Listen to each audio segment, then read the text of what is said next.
এই বেঈমান আবুল সরকার নামে যেই বেঈমান, যেই মুশরিক আল্লাহকে বিদ্রুপ করেছে, এর ফাঁসি, এর ন্যায্য বিচার, এর রাষ্ট্রীয় বিচার বাংলার জমিনে হতেই হবে। এটা মান সৃষ্টির পর থেকে পৃথিবীর প্রথম মানুষ থেকে আজকে পর্যন্ত পৃথিবীতে বহু মানুষ বহু কুফরি করছে, শিরিক করছে, আল্লাহ তাআলার হুকুমের নাফরমানি করছে, কিন্তু আল্লাহকে লক্ষ্য করে, মহান আল্লাহকে কেন্দ্র করে, আল্লাহকে উল্লেখ করে, উদ্দেশ্য করে পৃথিবীর কোন কাফের, মুশরিক, কোন মুরতাদ, কোন বেঈমান, কোন মূর্তি পূজক, কোন আগুন পূজারী, কোন সূর্য পূজারী, পৃথিবীর কোন নিকৃষ্ট কোন কাফের আল্লাহকে এত বড় কথা বলে নাই।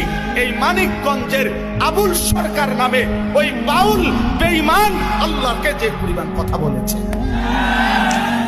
এই বেঈমান সরাসরি বেঈমান, এই বেঈমান প্রকাশ্য বেঈমান।